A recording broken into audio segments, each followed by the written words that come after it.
The good news is you can do this.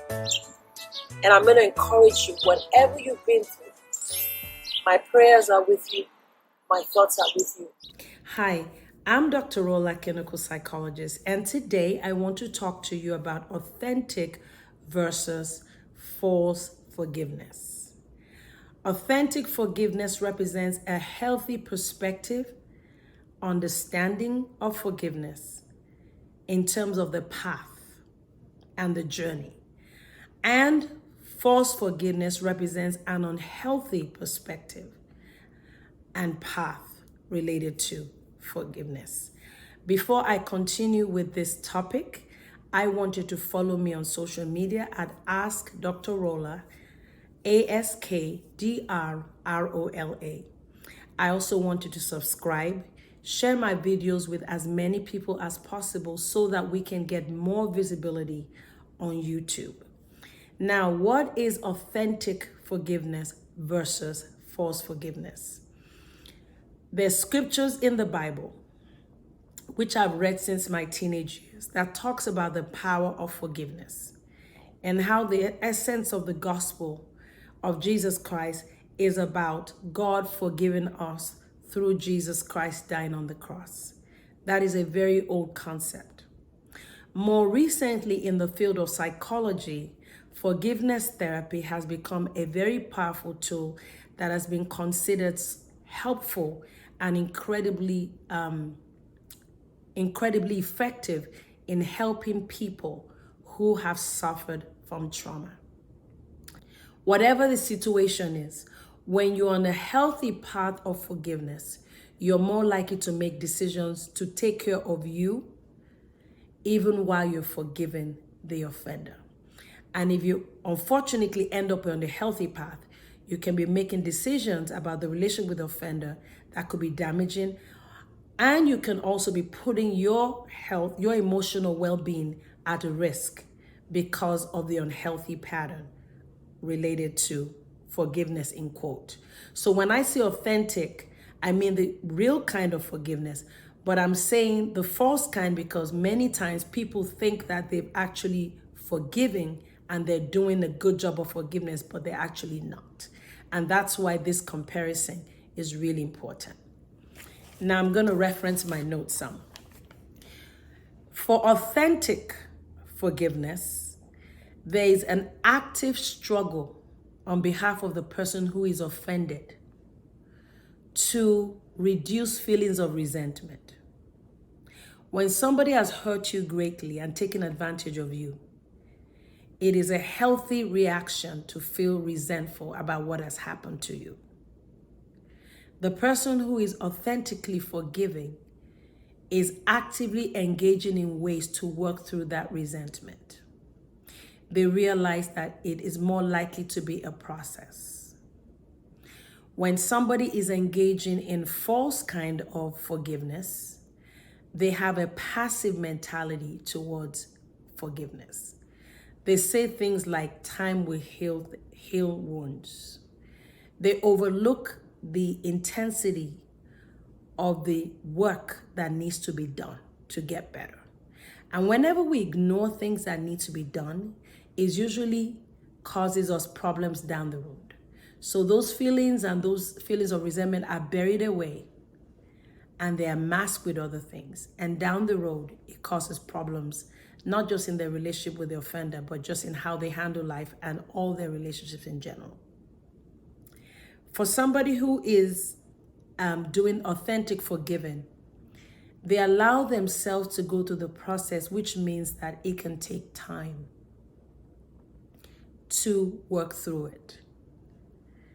That decision to say, I forgive, is a good decision, but it's a process to work that out, depending on how the interaction goes between them and the offender and a whole range of other factors. But the person that is doing the false kind of forgiveness is more likely to see this as instantaneous. Many people who are doing the false forgivings will say, I've forgiven, and they may repeat it to themselves and they may repeat it to other people. But the reality is they are not doing the work and they believe that saying it is enough, and it is not. For authentic forgiveness, it demands a change of heart regarding the incident. So if the person has been sexually molested by a relative, the process of healthy forgiveness will involve starting to look at the trauma of sexual abuse and starting to see how that person can reduce the resentment in a way to not give that abuser ongoing control over them. So they look at the incident of a trauma and they see it as a painful experience, but they also begin to see it and begin to find ways to make it less impactful for their lives. They no longer want it to be a defining moment. Yes, I went through it, but I'm working through it to such that this is just a journey I'm on. My life does not stop with what I went through. And again, like I said earlier, that's a journey. But with the person that is doing the false kind of forgiveness, this person is really focused on putting up with the offense in some cases, denying that it happened, or minimizing it. So the person who is doing the authentic acknowledges the pain and is looking to reduce the pain. The person who is doing the false forgiveness is engaging in defense mechanisms that are unhealthy. They may say, oh, it was just a mistake, or I still love my dad, or the devil made him do it, or they may say it only happened one time. Whatever that is, they're condoning, they're minimizing, or they're denying. Very dangerous, because those feelings are buried away and they're minimizing the trauma that has happened to them. For there to be true forgiveness, you have to acknowledge that you've been wronged. And that's what makes it authentic. When it's false, you act like it didn't happen that much or it's not a big deal, which causes you to hold on to other feelings of probably minimizing yourself, exposing yourself to other unhealthy people. Because you deny what was done to you in one situation, you're more vulnerable to be used and abused by the offender, or even engage in other relationships that are destructive. Forgiveness, authentic forgiveness, is intentional. It's moving you towards a greater love for yourself, and an opportunity to see the people as flawed. For example, you were abused by somebody who was a guardian or a family member. Seeing them as flawed and seeing them as somebody that is not as empowering over you. A part of you wishes them well, so you is intentional, but it also involves you seeing others as flawed and not wanting to engage in hatred towards them, not wanting evil to happen towards them. With the false kind of forgiveness, this person may not have love or compassion or any sense of caring that the person will do well. Because in the authentic case, the person is saying, you've done me wrong. I don't want to deal with you, even if maybe if you're abusive or whatever, but I don't wish evil to come your way. That means they're not wishing vengefulness. The false kind can wish vengefulness, can claim they're forgiving, but they have no love. They have no human caring. You don't have to love somebody. I need to correct that. Human caring, from human to human. You wish evil things to happen to them. You want something bad to happen to them. You're harboring vengefulness. And in some cases, people who do the false kind of forgiveness, they're even still in a relationship with that person. They may still be married to that person, but they keep that marriage as a mask. But deep inside, they don't care about the person. They may even wish them wrong. There's some benefits they have from continuing to be in a relationship with a person who offended them. But deep inside, they have ill will towards that person.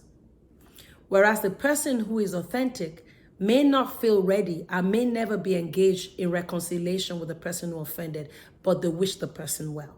And the person who is dwelling in the false one doesn't wish well. But because of the benefits, understandably, or whatever is going on in their lives, they keep the relationship. So much that people may think that the person who is doing the false kind of forgiveness is actually forgiving, and they have not. Because this subject is somewhat complex, I'm going to do probably 1 or 2 more videos on this. So I'm going to end this part 1 here. And before I go, please subscribe, share this with as many people as possible. I want to reassure you that you don't need to feel guilty if you're struggling with unforgiveness. It is actually part of the process to actively struggle about something when you've been hurt, abandoned, or traumatized. It's just important for you to be honest about what is going on within you and try to move in the direction of authentic forgiveness. It is better to struggle with authentic and take your time than go to the false forgiveness path and mask feelings and make decisions about your relationship with the offender and relation with your life in general that could be detrimental to you. So subscribe, and I'll talk to you on the next video. Thank you so much for watching, and I'll talk to you next time. Bye now.